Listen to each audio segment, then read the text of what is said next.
Hello, welcome back to my channel. I feel like it's been so long since we had this kind of resin setup. I believe the last time was when I maybe did a tray video, maybe it was something else, but it just feels like it's been long since I had like a resin tutorial going on. But to start off, I hope you're having a great day so far. I had a great day depending on what time it is. In this video, I want to show you how I put my resin foils on top, or like I guess in, but on top of resin piece. So before, I believe last year I showed you how I put a Gudetama foil, but I showed you how I put it inside a mold. So like I took a coaster mold and I put it face down in the mold, and when you demolded it, the foil was already in it. But if you already have a demolded piece, you can't do that. So I'm going to show you how I put a foil like this and put it on the resin piece. That way the foil's already in the piece, and this is the more simple way to do it. I know a lot of resin artists or resin shops usually like just putting the foil and doming resin on top of it instead of having to put it in the mold, because it's harder to see how the foil is shifting. This is a resin fairy foil that I have in my shop. I sell resin foils, if you didn't know that already. These are one of the designs I have. But yeah, I'm going to show you how to put this in this tray. I thought this was perfect. I love how the butterflies are here on the sides like that. So to start off, I'm going to be getting 40 milliliters, I believe, of resin and putting it in this cup here.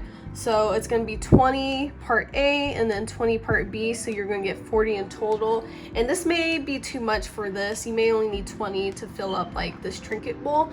But I'm doing that because I also have another trinket tray I'm going to be, I guess, doming and adding foils to. So I'm going to do that. We got to put our mask on, make sure we're practicing safety protocol when it comes to resin. I have my window open, you may already hear it, and we're going to need some gloves. So just make sure you're practicing safely. And I'll come back with my resin all mixed up and ready to go. Okay, so I'm back now. As you can tell, I have my mask on, I now have my gloves on, I have my resin mixed up. I didn't say before, but the resin I use is Amazing Clear Cast by Light. I've been using their resin for, I guess, 2 years, almost 2 years now. I'm actually an affiliate for them as well, so you can use my code WISHES10 to get 10% off your order with them, off your total order. So if you want to buy resin and other things that they sell, you can do that as well. But yeah, I just thought I'd let you know. I forgot to tell you what resin I use, but there's a code just in case you want to try it out, or maybe just get a discount if you're already using them as well. But I did mix this up. I'm going to go through it with a heat gun just to pop some of those bubbles, and then when I pour it too, I usually pop bubbles with a heat gun as well. I tend to mix my resin pretty fast, which is why you get bubbles. So if you're mixing, you don't want a lot of bubbles, make sure you mix slower. And I know people also use silicone sticks instead of popsicle sticks, because popsicle sticks do cause more bubbles as well. So just keep that in mind when you're mixing your resin. I use a heat gun to go through with my resin. Now I'm going to start pouring the resin onto this trinket bowl here before we even add the foil in. I like to put the resin on and start getting the piece coated with that nice glossy layer of resin. So we're going to start doing that now. I like to pour my resin from a good distance above. It's supposed to promote more bubbles popping that way as well, instead of it being so close to the piece. You also want to pour it slower as well, as that promotes bubbles popping too. But to be honest, I usually just go pretty fast with it. So I'm really just going around this trinket bowl and trying to coat it with this resin. And as it starts to fill up more, I'm going to start just pushing that resin around, making sure it coats the entire bottom and making sure that the sides of it are coated as well. And I'm just going to use my popsicle stick to do that. And before we do that, I'm going to just go through it with the heat gun real quick.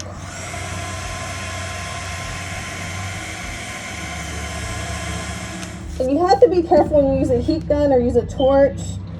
Heat gun can cause your resin to heat up real quickly, and especially during summer, it could be really hot already, so then your resin can already just cure on you. You're not able to use it. And even with a torch, with stickers like this, you may melt them, burn them, discolor them, whichever may happen. You just have to be careful when you use tools such as a heat gun and torch. There's other things that can happen with them, but those are just some examples. So I'm going to start pushing the resin and coating the sides of this trinket bowl, getting those stickers all nice with resin, get it glossy. And this is why I just like to get the piece all nice and glossy before I even introduce the foil. If anything, this is the harder part. Adding the foil actually onto your piece, I would say, is the easier part, because that's the last step. At least on the front of your piece, that's the last step that you would do. Going through this piece with a heat gun after I push all the resin up to make sure that the bubbles get popped.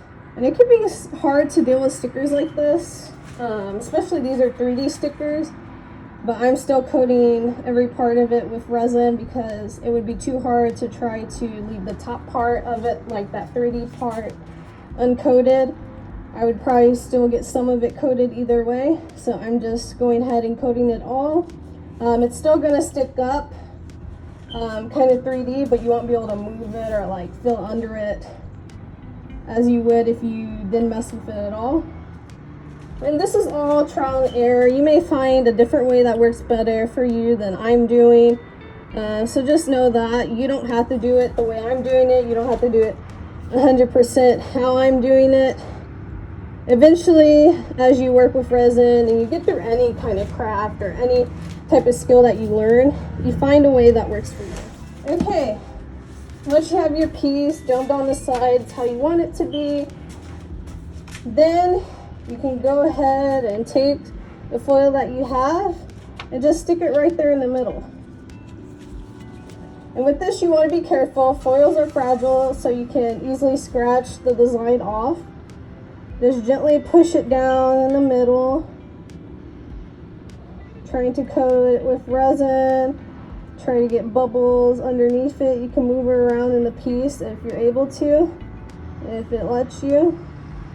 I'm trying to push it mainly on the transparent side so I'm not touching any of the foil so I don't accidentally scratch it off or be too rough. But you see how the resin is slowly covering the foil.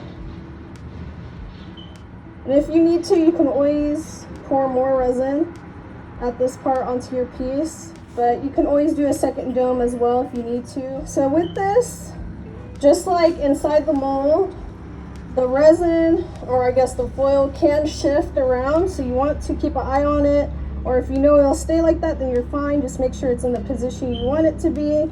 So I kind of want it to line up with the top and bottom butterfly there, as well as the left and right one, so it's kind of in line. And then I like to go over it with a heat gun. But yeah, that's literally all you have to do when it comes to putting a foil in. You push it in, make sure it gets covered by the resin, that there's no bubbles or micro bubbles underneath the foil. Make sure it's covered with enough resin, and then keeping an eye out for it shifting or moving around. But after that, after you're happy with the placement and making sure it won't shift, then you just wait on it to cure. So give this piece 24 hours to cure, and then you could check it out and feel on it and see if you want to do a second dome. All right, so we are back and it's the next day. Here's what the trinket bowl looks like, all domed from yesterday. So as you can see, the foil is in there. Can't feel it at all. So if you want, you can feel, I usually try to feel where the foil is at to see if anything's sticking up, to make sure it was actually domed in the piece. As you could tell with my butterflies, they aren't completely in the piece because of that 3D part that's on them. I probably should have just took the 3D part off of them. That way it's just completely flat. It would be domed all nicely in with the trinket bowl. But what I think I'm gonna do is, it's not gonna be completely flat, so this part of the butterflies are probably gonna stick up no matter what, unless the whole thing was like filled with clear resin to ensure that this was domed into the trinket bowl. I'm just going to be doming this piece one more time just to get it a little bit more for the flat parts, to have it domed, or I guess in the piece more. But as you can tell, the foil's in there really good. I will show you how the piece looks once I do a second dome on it, but this is basically all you have to do for putting your foil in your piece.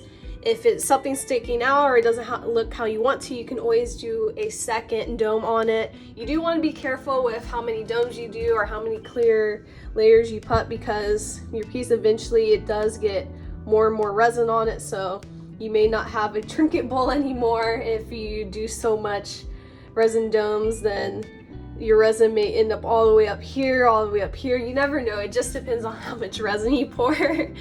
So maybe not that extreme, but yeah. This is how I put my foils into my resin pieces. Okay, so we are now back after I did the second dome on this piece. Look at that. It didn't come out exactly how I wanted it to, but I did try to do a second dome, so it's kind of more into the piece, those stickers now, but not all the way as I would like it to be. But again, it's just because that it's popped up, and if I took that, I guess this layer that's making it look 3D like popping up, then it may have been better and more like into it. But around here as well, it's just not completely flat, so it's not going to be all the way in, of course, unless I used a bunch of resin. But this is how the front of the piece looks. I think it came out really well. I mean, what's important is I showed you how I put my foil into the piece, and it's really in there. It looks good to me. I don't know what you guys think. Let me know in the comments. But yeah, I think it turned out really good. I still need to do the back of the piece, but this is how the front of the piece looks. And yeah, I just wanted to make a video to show how I easily put in the foil. This is an easy way if you just don't want to put it in the mold, but you can still put it in the mold. But I hope you enjoyed this video. Hopefully I can start making more tutorial videos if you like them. But yeah, I'm just going to try to do that, and I hope you have a great rest of the day. Bye-bye!